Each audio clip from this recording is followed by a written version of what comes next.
Hi friends, welcome back to my channel. இன்னைக்கு நம்ம பார்க்க போகிற வீடியோ என்னென்னு பார்த்தீங்கன்னா, வளர்பிறை அஷ்டமி திதியில் பைரவர் வழிபாடு செய்யும் முறையை தான் இப்போது பார்க்க போகிறோம். இன்று 2/7/2025 புதன்கிழமையோடு சேர்ந்து வளர்பிறை அஷ்டமி திதி பிறக்க போகிறது. இன்று மதியம் 3 மணிக்கு பின்புதான் வளர்பிறை அஷ்டமி திதி ஆரம்பம். நாளை அதாவது 3/7/2025 வியாழக்கிழமை மாலை 4:30 மணியோடு அஷ்டமி திதி நிறைவடைகிறது.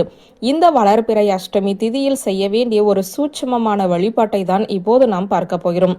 இந்த வழிபாட்டை எவர் ஒருவர் 8 அஷ்டமி திதியில் செய்து முடிக்கிறீர்களோ அவர்களுடைய வாழ்க்கையில் தனலாபம் மேலும் மேலும் உயரும். வியாபாரம் வேலையில் கை நிறைய பணம் சம்பாதிக்க துவங்கி விடுவீர்கள். அஷ்டலட்சுமிகளின் அருட்கடாட்சமும் உங்களுடைய குடும்பத்திற்கு கிடைக்கும்.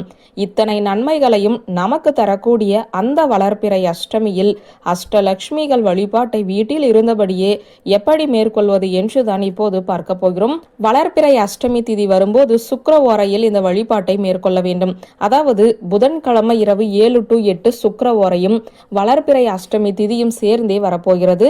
அடுத்ததாக நாளை வியாழக்கிழமை காலை 9 to 10 சுக்கிர ஓரையும் வளர்பிறை அஷ்டமி திதியும் சேர்ந்திருக்கிறது. இந்த 2 மணி நேரத்தில் உங்களுக்கு எந்த நேரம் சௌகரியமாக இருக்கிறதோ அந்த நேரத்தை தேர்ந்தெடுத்து இந்த வழிபாட்டை வீட்டில் இருந்தபடியே செய்யலாம். பூஜை அறையை அலங்காரம் செய்து கொள்ள வேண்டும். ஒரு அஷ்டலட்சுமி திருவுருவ படம் இருந்தால் சிறப்பு. இல்லை என்றால் மகாலட்சுமியின் திருவுருவ படத்திற்கு முன்பு ஒரு வெள்ளை துணியை விரித்து விடுங்கள்.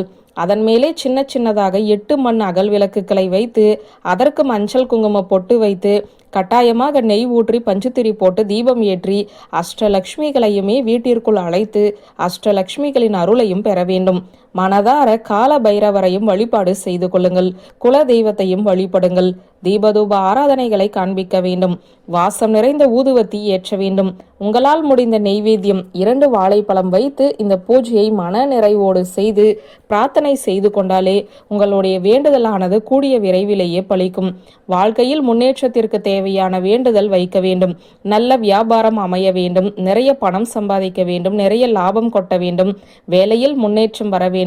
வாழ்க்கையில் ஹோகோன்னு முன்னுக்கு வர வேண்டும் என்று நல்லபடியாக பிரார்த்தனை செய்து கொண்டு வழிபாட்டை நிறைவு செய்து கொள்ள வேண்டும். வெள்ளை நிற துணி என்றாலே அந்த இடத்தில் சுக்கிரன் வந்து விடுவார். நெய் தீபத்தில் மகாலட்சுமி வாசம் செய்வாள். இந்த நேரத்தில் நீங்கள் என்ன நல்ல வரங்கள் கேட்டாலும் அது உங்களுக்கு உடனடியாக கிடைக்கும். 8 வளர்பிறை அஷ்டமி திதியில் இதே போல வீட்டில் இருந்தபடியே வழிபாடு செய்தால் நிச்சயம் வாழ்வில் வளமான முன்னேற்றம் இருக்கும் என்பது நம்பிக்கை. இந்த வளர்பிறை அஷ்டமி திதியில் வீட்டில் இருந்தபடியே இந்த வழிபாட்டை செய்துவிட்டு தேய்பிறை அஷ்டமி திதியில் பைரவர் கோவிலுக்கு சென்று எப்போதும் போல நீங்கள் மிளகு தீபம் போட்டு வழிபாட்டை மேற்கொள்ளலாம். எந்த பிரச்சனையும் கிடையாது. இந்த அதி அற்புதம் வாய்ந்த தகவலை இந்த நன்னாளில் உங்களோடு பகிர்ந்து கொண்டதில் மகிழ்ச்சியோடு இந்த வீடியோவை நிறைவு செய்கிறேன். நன்றி, வணக்கம்.